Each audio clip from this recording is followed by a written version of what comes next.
seperti itu. Dan yang kedua itu adalah pengurangan ruang yang tidak diperlukan. Jadi ruang-ruang yang dibuat mesin, dibuat penyimpanan, dibuat pengepakan, atau nanti buat grading, sortasi, semuanya itu usahakan itu luasnya optimum saja, jadi secukupnya, tidak berlebihan. Biasanya untuk mesin kira-kira hanya membutuhkan ruang anggap saja lah 10 kali 5 meter gitu ya, karena mesinnya udah otomatis kayak gitu. Kita buatnya yang gede banget, otomatis nanti yang namanya ruang-ruang lainnya itu hanya akan terbuang sia-sia saja kayak gitu. Jadi layoutnya sejak awal benar-benar harus dipikirkan secara matang. Selain itu juga yang penting adalah penjadwalan. Jadi penjadwalan proses, di mana ini biasanya dia tuh menggunakan yang namanya kebijakan level schedule. Apa sih kebijakan level schedule itu? Adalah produksi harian yang jumlahnya kecil tetapi dalam jenis yang lebih banyak. Jadi misalnya saja perusahaan itu ya, dia punya produk A, B, C, D, E gitu. A, B, C, D, E, dia itu akan just in time itu dia akan membuat mungkin produk A itu 3 aja, produk B itu misalnya aja 2, produk C itu misalnya 3 juga ya, 3, 2, 3, 2, 3 gitu misalnya. Jadi agak rata tapi semuanya ada. Mereka akan jadi seperti itu. Misalnya kalau perusahaan manufaktur mungkin mereka akan fokus pada satu produk yang besar dengan hasil yang dengan paling nggak A itu harus misalnya 100 gitu, ntar yang B nya nggak usah produksi, yang C nya juga nggak usah, yang D nya ada lagi misalnya 10. Nah itu kan nggak seimbang kan. Nah itu nggak terjadi pada perusahaan just in time. Mereka akan cenderung jika mereka memang mempunyai produk yang lebih dari satu, mereka tuh akan mensamaratakan membuat produksinya itu sama gitu sih, semuanya pasti ada, pasti mereka produksi dengan hasil yang dengan jumlah yang sedikit tetapi jenisnya lebih banyak. Nah ini kenapa dilakukan seperti ini? Tujuannya itu adalah untuk memenuhi permintaan yang beragam sehingga konsumennya itu tidak harus menunggu lebih lama gitu. Karena kenapa kok kayak gini? Karena namanya bahan baku kita kan cuma sedikit ya. Kalau misalnya ternyata kita bikin fokus pada produk A, ternyata bahan bakunya udah habis, kita harus menunggu lagi untuk produk B dan C yang selanjutnya tidak akan terbuat. Itu juga akan nantinya bila konsumen datang ternyata tidak ada produknya, pasti itu akan membuat kerugian sendiri bagi perusahaan. Untuk selanjutnya kita bahas yang namanya modul kegiatan belajar 4. Modul yang sama tapi kegiatan belajar 4. Di sini ini akan membahas mengenai lingkungan bisnis dan pemberdayaan karyawan. Ini ada pada halaman 48 ya. Pada halaman 7.48 di mana yang namanya pada perusahaan just in time ini biasanya kegiatan-kegiatan ini itu terjadwal padat ya, karena mereka melakukan sesuai dengan pesanan kan. Mereka melakukan sesuai dengan pesanan, kegiatannya padat, terjadwal, sehingga ini kita fokus pada karyawannya itu tidak boleh ada yang lengah. Jadi mereka semua benar-benar harus fokus, nggak boleh lengah, yang nantinya itu kalau mereka lengah dapat menyebabkan kemunduran atau keterlambatan produksi. Soalnya yang namanya just in time ini pasti mereka akan terburu yang namanya deadline. Jadi konsumen A mesennya sekarang, 2 minggu harus jadi. Konsumen B mesennya segini, harus jadi kapan. Jadi pasti mereka punya deadline. Jadi yang namanya karyawan itu benar-benar nggak boleh lengah dalam berproduksi supaya produknya nanti nggak terlambat. Nah caranya gimana sih supaya kita memaksimumkan namanya karyawan kita, employees kita biar bisa oke kerjanya, performance-nya bisa bagus. Itu biasanya dilakukan pemberian motivasi kerja, di mana pemberian motivasi yang baik pada karyawan nantinya diharapkan akan meningkatkan tingkat produktivitasnya sehingga akan menaikkan tingkat produktivitas perusahaan tersendiri. Jadi semua produktivitas perusahaan itu ya, selain dari mesin, alat-alat, pastinya juga berhubungan dengan karyawan-karyawannya. Oleh karena itu kita perlu upgrading karyawan kita. Kita nggak boleh misalnya pokoknya dia kita rekrut, kita hire, kita bayar, udah selesai, nggak bisa ya. Jadi kita harus benar-benar menjaga, memberi motivasinya biar kinerjanya itu nggak turun gitu. Nah, ini salah satu caranya itu dilakukan dengan cara continuous improvement atau peningkatan yang berkesinambungan. Prinsipnya dalam continuous improvement ini, hari ini harus lebih baik daripada hari kemarin. Jadi harus selalu ada peningkatan dari kinerja karyawannya itu. Nggak boleh justru malah turun. Minimal dia harus tetap. Tapi biasanya harus, dalam perusahaan kan harus ingin selalu berkembang. Jadi mereka akan meminta lebih dari karyawannya dengan cara membangun inovasi dan kreativitas.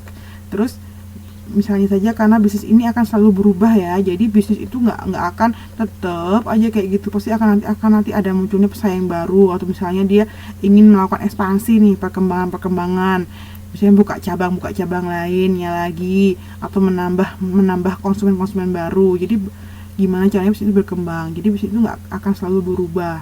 Oleh karena itu kita perlu yang namanya mengimprove karyawan kita harus mengimprove kinerja mereka biar mereka bekerja lebih bagus, lebih giat, sehingga nantinya finalnya ini yang kita mau nih, peningkatan produktivitas perusahaan sendiri. Nah, biasanya saya lanjutkan dulu.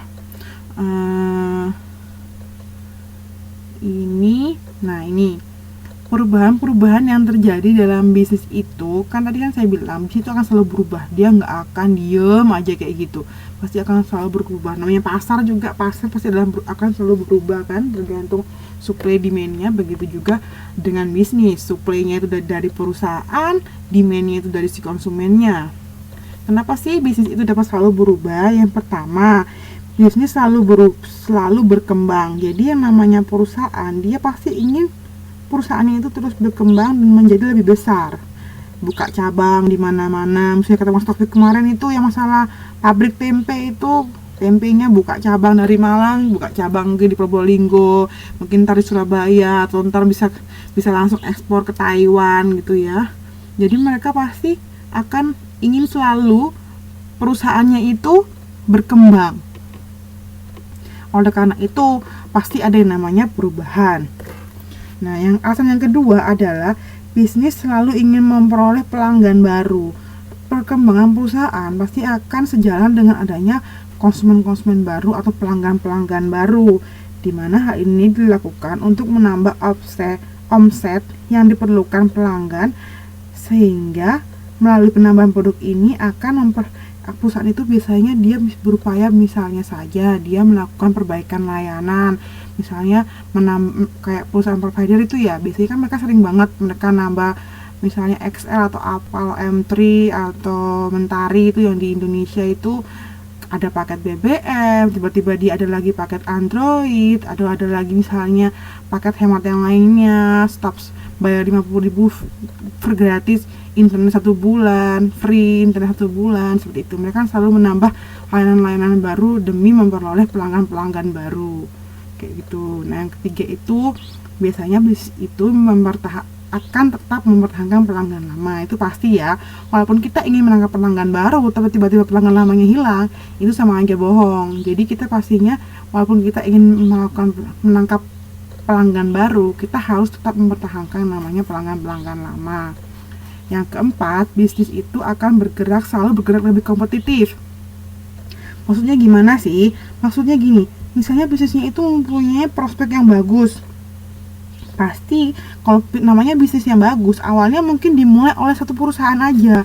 Kalau perusahaan itu masih home industry gitu ya, sederhana, satu perusahaan saja. Tapi ketika barangnya di pasar laris, banyak banget yang beli barang dia, otomatis ini akan menggiurkan bagi pengusaha-pengusaha lain untuk ikut bergabung atau terjun dalam bisnis yang sama.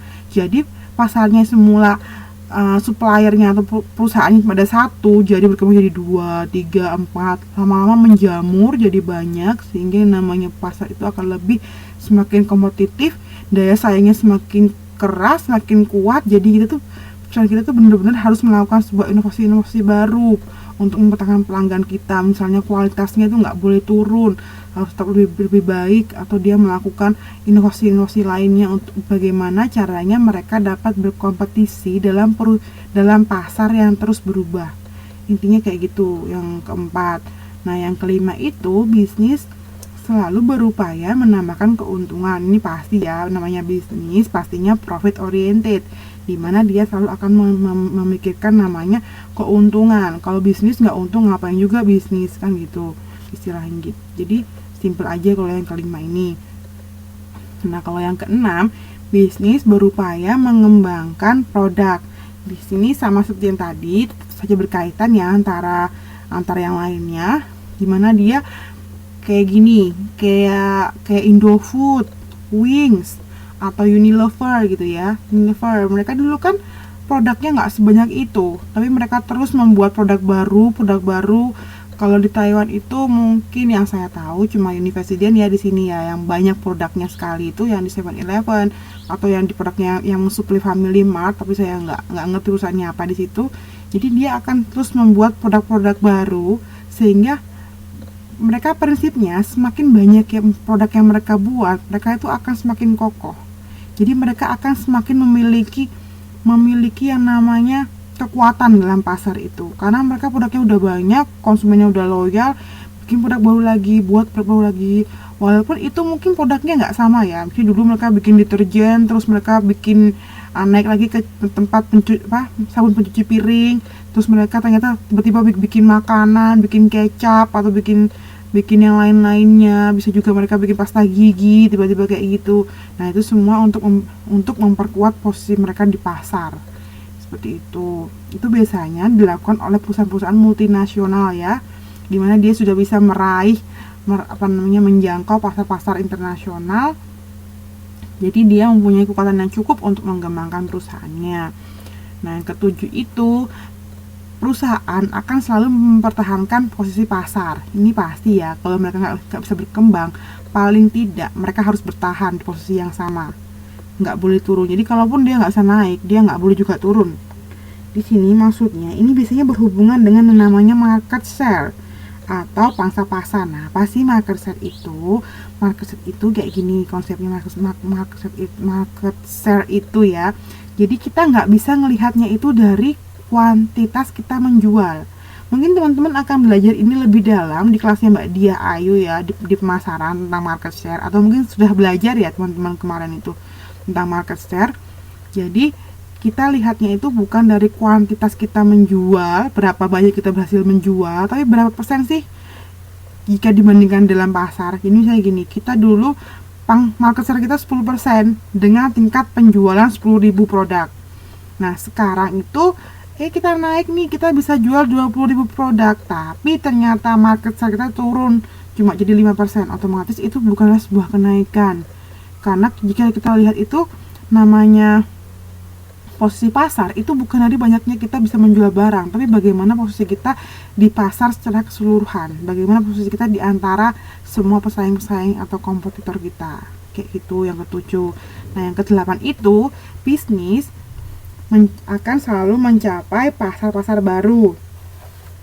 Yang namanya pasar baru pasti merupakan sebuah potensi yang baru ya, sehingga dengan peningkatan dan pengembangan, bisnis itu akan lebih besar bila dia itu bisa mencapai pasar-pasar baru. Jadi misalnya mbak-mbaknya, mas-masnya dulu buka bisnis di Indonesia, mau ekspor nih, mau ekspansi nih, mau buka pasar baru, misalnya meraih pasar Malaysia atau pasar-pasar Thailand gitu. Jadi semakin banyak pasar yang mbak mas-mas ini bisa kuasai, maka semakin kokohlah di perusahaan itu di pada kekuatan atau pangsa pasarnya juga akan semakin besar.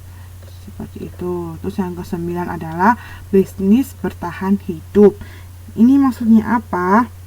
Perubahan-perubahan itu biasanya juga terjadi agar bisnis itu bertahan di pasar. Seperti yang saya katakan sebelumnya, dan sering sekali saya katakan, paling enggak bisnis itu perlu bertahan, jadi dia enggak bangkrut. Paling enggak dia tetap sama gitu, dia akan selalu melakukan inovasi, perubahan-perubahan dalam perusahaannya. Itu untuk ini. Selanjutnya ada lagi yang dinamakan Nah, ini dia. Hal-hal yang menyebabkan karyawan kesulitan untuk mengikuti perubahan. Jadi nggak semua yang namanya karyawan itu mau menerima perubahan.